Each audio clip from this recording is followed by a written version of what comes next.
کہ محبوب اگر ایسا ہوتا کہ اپنے نفسوں پر ظلم کرنے والے تیری بارگاہ میں حاضر ہوتے اور اللہ سے مغفرت چاہتے اور اللہ کا رسول بھی ان کے لیے دعائے مغفرت فرماتا تو یقیناً وہ اللہ کو توبہ قبول فرمانے والا مہربان پاتے.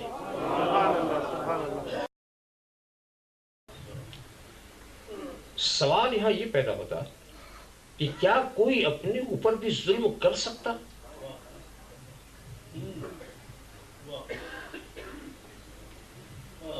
یہ تو سمجھ میں آنے والی بات ہی نہیں کہ کوئی اپنے اوپر ظلم کرے.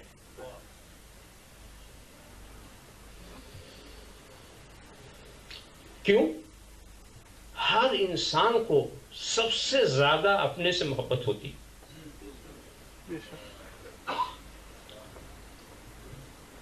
اگر کوئی کہے کہ میں اپنی جان سے زیادہ کسی کو چاہتا ہوں تو اس کو صحیح مت سمجھیے گا.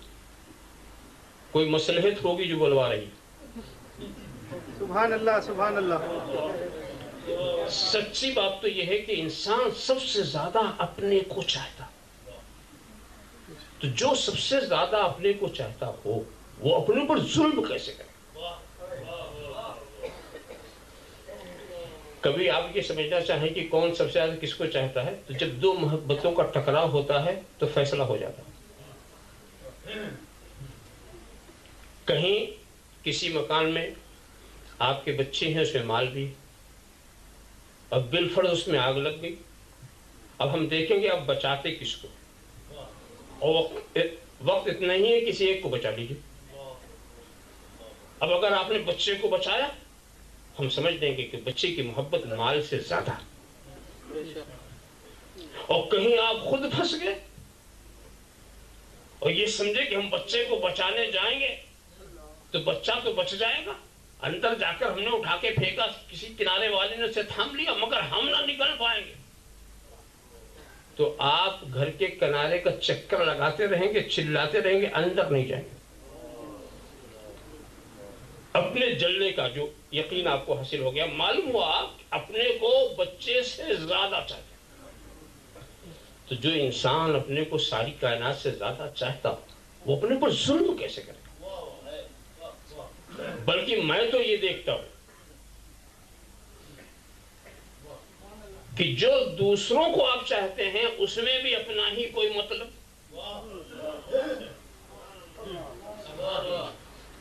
دوسروں کو بھی آپ اپنے لیے ہی چاہتے.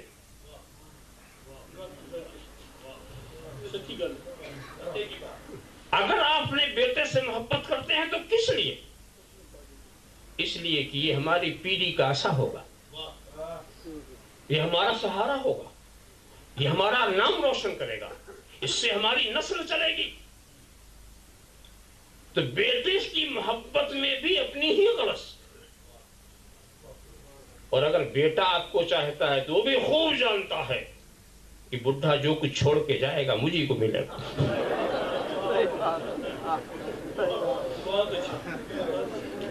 معلوم کہ بیٹے کو جو محبت ہے اپنے باپ سے وہ بھی اپنی ہے لیے. سچائی کا اعتراف کرنا چاہیے. تو جو انسان اپنے بال بچوں کو، اپنے عزیزوں کو، اپنے قریبوں کو بھی اپنے لیے چاہتا ہو وہ اپنے پر ظلم کیسے کرے گا؟ اور آگے بات بڑھاؤں، میں تو یہ کہتا ہوں کہ آپ جو اللہ اور رسول کو چاہتے، جو بزرگوں سے محبت ہے، اس میں بھی اپنی ہی غرض ہے، اس میں بھی اپنی ہی مطلب ہے. آپ جانتے ہیں کہ یہی وہ محبت ہے جو ہمیں نجات دلائے گی، یہی وہ محبت ہے جس میں ہمیں مغفرت ملے گی، یہی وہ محبت ہے جو دین و دنیا کی صلاح و فلاح سے ہمکنار کرے گی، یہی وہ محبت ہے جو دین و دنیا کی فیروز بختی کے ضامن ہے. گویا اپنی نجات، اپنی مغفرت، اپنی صلاح و فلاح کے لیے خدا اور رسول کو آپ چاہتے ہیں. تو جو اللہ رسول کو بھی اپنے لیے چاہے، اپنی نجات کے لیے چاہے، اپنی مغفرت کے لیے چاہے، اپنی صلاح و فلاح کے لیے چاہے، وہ اپنے پر ظلم کیسے کرے گا؟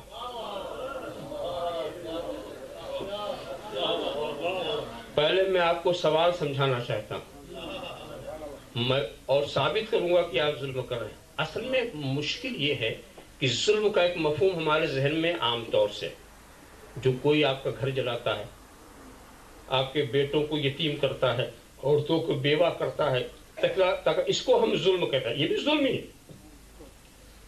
جو کچھ آپ دیکھ رہے ہیں عالم اسلام کے اوپر ہر طرف سے ظلم ہی ہو رہا, یہ بھی ظلم ہے.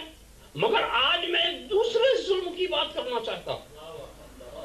میں اس ظلم کی بات نہیں کرتا جو یہودی کر رہے ہیں, میں اس ظلم کی بات نہیں کرتا جو نصرانی کر رہے ہیں, میں اس ظلم کی بات نہیں کرتا جو اہل حنود کہہ رہے ہیں, جو کفار و مشرکین کر رہے ہیں. میں آج اس ظلم کی بات کر رہا ہوں جو خود آپ اپنے اوپر کر رہے ہیں.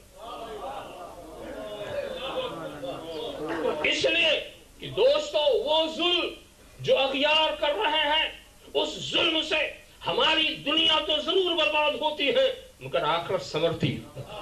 ہماری دنیا ضرور برباد ہوتی ہے مگر آخرت سنورتی ہے. تو وہ ظلم ایسا ہے جو ہمیں شہادت کے مقام پر لے جاتا ہے. ہم اس ظلم کی بات کرتے ہیں جو دنیا بھی خراب کرے آخرت بھی خراب کرے. میں وہ ظلم کی بات جس سے دنیا بھی خراب ہو آخرت بھی خراب ہو. یہ اس ظلم کی بات جو آپ خود اپنے اوپر کرتے ہیں. مگر پھر میں اور ہندی کا چندی اردو کا سردو کروں. پہلے یہ سمجھو یہ ظلم ہے کیا, پھر آپ خود سمجھ لیں گے کہ ہم کتنا ظلم کرتے ہیں اپنے اوپر, کتنا کرتے ہیں. ظلم ہے کیا؟ تو ظلم کی تعریف اللهم صل على سيدنا مولانا محمد وعلى سيدنا مولانا محمد كما تحب وترضى بأن تصلي عليه صلى الله على النبي الأمي وعليه صلى الله عليه وسلم صلاة وسلام عليك يا رسول اللہ. تو ظلم کی تعریف عبارتیں الگ الگ مگر آپ غور کریں گے تو حاصل دونوں کا ایک ہی ہوگا. ظلم وضع الشیء فی غیر محلہ, کسی چیز کا جو مناسب مقام ہو اس سے ہٹا کے نامناسب جگہ پہ رکھنا یہ ظلم. جو مناسب مقام یہ ظلم. ارے بھائی یہ تو آپ بھی ظلم کا لفظ اس کے لیے استعمال کریں یا نہ کریں مگر آپ کو بھی اچھا نہیں لگتا کیا. مثال کے طور پر اگر آپ پانی مانگے کوئی غلدان میں لا کے دے, تھوک دان ہے نا, بالکل نیا خرید کر لائیے, میں نہیں کہتا استعمال شدہ, اور لا کر غلدان میں کوئی پانی دے آپ پیئیں گے, کیا وہ پانی ناجائز ہو گیا, کیا حرام ہو گیا, نجس ہو گیا؟ نجس نہیں. اور تھوکنے کے لیے کوئی گلاس آپ کے آگے بڑھے تھوکیں گے؟ آپ جانتے ہیں جو چیز جس لیے بنائی گئی ہے اس کا استعمال وہی ہونا. جس چیز کو بنانے والے نے جس لیے بنایا ہے اگر اس کا استعمال وہی تب تو صحیح, ورنہ یہ ظلم ہے. جوتا پیر میں پہننے کے لیے ہے, سر پہ پہنچ جائے تو, ٹوپی سر پہ رکھنے کے لیے ہے, کوئی پیر میں گھسیٹے تو جو چیز جس لیے, اور آپ بالکل اس کا اہتمام کرتے ہیں کہ جو چیز جس کے لیے بنائی گئی اس کے خلاف آپ استعمال نہیں کرتے. ایک نادان انسان بھی نہیں کرتا. نادان انسان نہیں کرتا, جو چیز جس کے لیے بنائی گئی اس کو اسی کے لیے استعمال کیا جائے. مگر ایک بات بتاؤں میں, یہ گلاس پانی پینے کے لیے ہے یہ کس نے کہا؟ یہ غلدان تھوکنے کے لیے ہے یہ کس نے کہا؟ انسانوں نے بتایا نا, یہ اس کام کے لیے, یہ اس کام کے لیے. تو بنانے والے نے بنایا اور مقصد بھی بتا دیا کہ یہ اس کی وجہ اس لیے ہے, تو آپ نے اس کا اتنا لحاظ کیا, آپ نے اس کا اتنا لحاظ کیا کہ اس کے خلاف اس کو استعمال کرنا آپ صحیح نہیں سمجھتے. تو سوچو, اب بنانے والے سے پوچھنا ہے کہ اس نے ہمیں کس لیے بنایا, اس نے ہمیں کس لیے بنایا. اب اس نے بتا دیا دیکھو ہماری بنائی ہوئی, ہماری وجہ, ہمارا تشخص, ہمارے تعین کا اتنا خیال, اور خدا تعین کرے, خدا تشخص دے, خدا وضع بتائے کہ ہم نے اس کے لیے اس لیے بنایا ہے، اب اس کے خلاف استعمال ہوا تو ظلم۔ خدا نے تمہیں جس کام کے لیے بنایا اس کے خلاف ظلم۔ اب میں اور مختصر کرنا چاہتا ہوں، مجھے وقت کا بھی خیال ہے، سیدھے سے آپ بتائیے، ایک مومن کی حیثیت سے آپ کو جواب دینا، ایک مومن کی نگاہ کا مناسب کردار کیا؟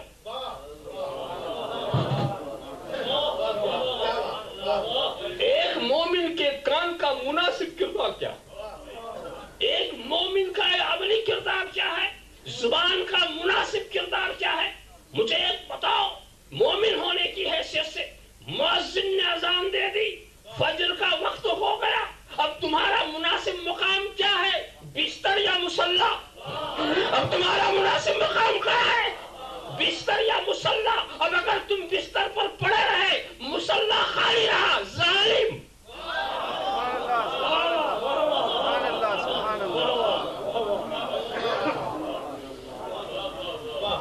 ایک مومن کی نگاہ کا مناسب کردار کیا ہے؟ حرام چیزوں کو دیکھنا یا بچنا؟ اگر دیکھ لیا آنکھ، ظالم۔ ایک مومن کے مناسب کردار کان کا کیا ہے؟ حرام نغموں کا سننا یا بچنا؟ اگر سن لیا، ظالم۔ تب تھوڑا پیچھے آپ خیال کرتے چلے جائیں، یہ معاملہ آسان نہیں ہے، دل کی سچی تصدیق کافی ہے مومن بنانے کے لیے، مگر دوستو بات یہاں ختم نہیں ہوتا۔ کلمہ پڑھنے سے بات نہیں، بات شروع ہوتی۔ جب تک کلمہ نہیں پڑھا تھا تو کچھ نہیں تھا، اور پڑھتے ہی فرائض و واجبات نے گھیر لیا، منہیات شریعہ محرمات نے آنکھیں دکھانی شروع کر دی۔ ادھر بتانا، جب تک پڑھا نہیں تھا کوئی مطالبہ نہیں، پڑھتے ہی کہا گیا تھا قولوا لا الہ الا اللہ تفلحوا، لا الہ الا اللہ کہو کامیاب ہو جاؤ گے۔ ہم نے سمجھا بڑا آسان نسخہ، جب کہہ لینے سے کامیاب، اور ادھر ہم نے لا الہ الا اللہ دل کی سچائی کے ساتھ کہا، آواز آئی اقیموا الصلاۃ وآتوا الزکاۃ واتموا الصیام الی اللیل، یہ حرام وہ حرام۔ ہم نے سمجھا تھا بہت آسان نسخہ ملا، بہت آسان نسخہ ملا ہے۔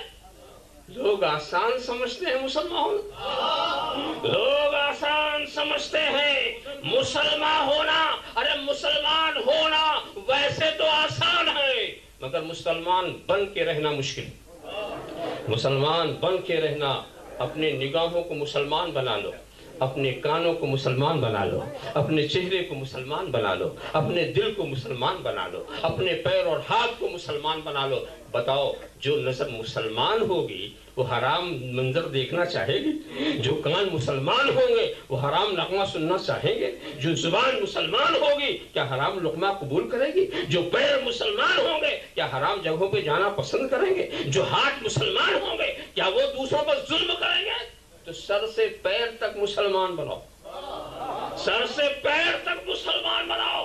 تمہارا چہرہ بتائے کہ یہ مسلمان کا چہرہ ہے، تمہارا لباس بتائے یہ مسلمان کا لباس ہے، تمہاری معاشرت بتائے یہ مسلمان کی معاشرت ہے۔ ہم تمہیں دیکھیں مسلمان نہ سمجھ سکے، لذا سوچ۔ ارے بھائی، میں یہ نہیں کہتا، میں نے کوئی ایسی بات نہیں کہی جو آپ کے لیے مشکل ہو۔ آپ مسلمان ہیں الحمدللہ، مسلمان۔ کسی نے زبردستی کیا کیا؟ کسی کی زبردستی تو نہیں بولے، اپنی خوشی سے بولیں۔ تو بس یہی میرا پیغام ہے، آپ خود اپنی خوشی سے جو اپنے کو کہتے ہیں وہ نظر آئے۔ مختصر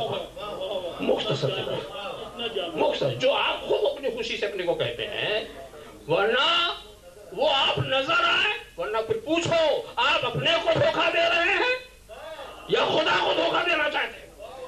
کس کو فریب دینا چاہتے ہیں آپ؟ جو اپنے کو کہتے ہیں واقعی۔ تو میں یہ سوچ رہا تھا نا کہ پہلے اسلام بہت پھیل رہا تھا، آج رفتار سست ہو گئی، سست ہو گئی کہ نہیں؟ پہلے شہر کا شہر، قریہ کا قریہ، فوج کا فوج، آج رفتار سست ہو گئی۔ یہ کیا معاملہ؟ تو دوستو معاملہ ایسا تھا کہ پہلے اسلام پھیلانے کا معاملہ اور تھا اور آج اور. ہم لوگوں کو اسلام سمجھاتے ہیں. ہم لوگوں کو کیا کرتے ہیں؟ اسلام ایسا ہے، اسلام ایسا ہے، اسلام ایسا ہے. تو ہم کیا کرتے ہیں؟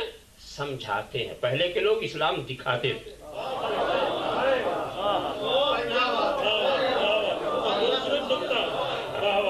وہ چلتے تھے تو اسلام چلتا ہوا نظر آتا تھا.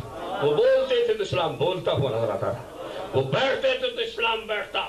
تو وہ اسلام دکھاتے تھے. ہم اسلام سمجھاتے ہیں.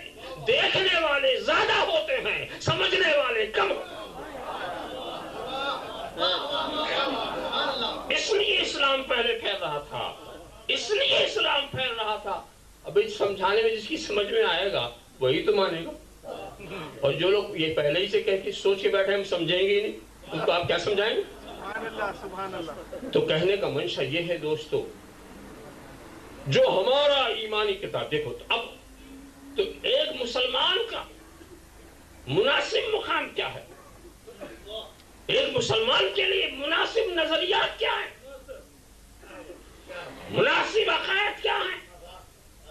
دل کی بات بتاؤ. تم بتاؤ تمہارے دل اور تمہاری عقل ایک مومن کیا اور ایک مومن کے دل کے مناسب عقیدہ کیا ہونا چاہیے اپنے رسول کے بارے میں؟ کیا ہونا چاہیے اپنے رسول کے بارے میں جس کا تم کلمہ پڑھتے ہو؟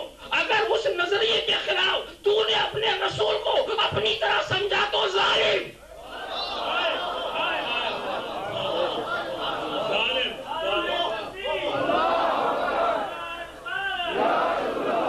ارے رسول کا مناسب مقام، رسول کا مناسب مقام میں کیا بتا سکوں گا؟ علماء سے میں نے سن رکھا ہے کہ انسانوں کے کمال کی جہاں انتہا ہوتی ہے وہاں سے مومن کے کمال کی ابتدا ہوتی ہے، اور مومن کے کمال کی جہاں انتہا ہوتی ہے وہاں سے ولی کے کمال کی ابتدا ہوتی ہے، اور ولی کے کمال کی جہاں انتہا ہوتی ہے وہاں سے صدیق شہید کے کمال کی ابتدا ہوتی ہے، اور شہید کے کمال کی جہاں انتہا ہوتی ہے وہاں سے صدیق کے کمال کی ابتدا ہوتی ہے، اور صدیق کے کمال کی جہاں انتہا ہوتی ہے وہاں سے نبی کے کمال کی ابتدا ہوتی ہے، اور نبی کے کمال کی جہاں انتہا ہوتی ہے وہاں سے رسول کے کمال کی ابتدا ہوتی ہے، اور رسول کے کمال کی جہاں انتہا ہوتی ہے وہاں سے اولو العزم رسول کے کمال کی ابتدا ہوتی ہے، اور اولو العزم رسول کے کمال کی جہاں انتہا وہاں سے مقام مصطفیٰ کی ابتدا، وہاں سے مقام مصطفیٰ کی ابتدا.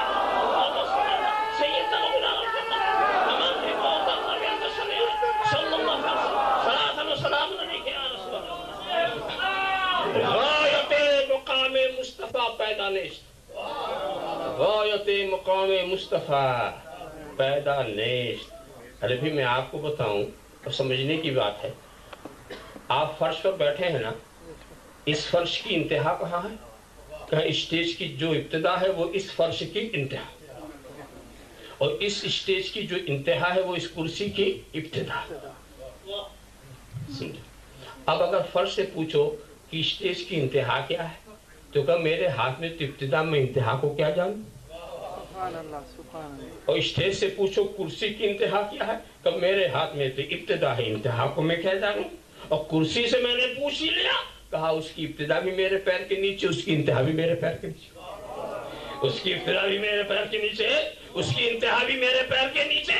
کہنے کا مطلب یہ اوپر والا اگر کہے کہ ہم نے سب کو جان لیا یہ بات تو سمجھ بھی آتی ہے، یہ نیچے والے نے کیسے سمجھ لیا ہم نے اوپر والے کو سمجھ لیا؟ یہ نیچے والا انہوں نے کیسے سمجھ لیا؟ سوچنے کی بات ہے نا. کیسے معلوم یہ ہوا؟ دیکھو سرکار مقام مصطفیٰ کی ابتدا اولو العزم رسول سمجھے اور انتہا خدا جانے. اولو العزم رسول جانے. اب جو کہے کہ ہم نے مقام مصطفیٰ کی ابتدا سمجھ لی وہ گویا رسالت کا مدعی، وہ اولو العزم رسول بننا چاہتا ہے، اور جو یہ کہے کہ ہم نے انتہا سمجھ لی وہ خدائی کا دعویٰ کر رہا ہے. مطلب یہ ہے نہ تم رسول ہو سکتے ہو، نہ خدا ہو سکتے ہو، تو نہ مصطفیٰ کی ابتدا سمجھ سکتے ہو نہ انتہا سمجھ سکتے ہو. اللہم صل علی کما صلی اللہ علیہ وسلم صلاۃ و سلام علیک یا رسول اللہ صلی اللہ علیہ نبی الامی علیہ صلی اللہ علیہ وسلم صلاۃ و سلام علیک یا رسول اللہ.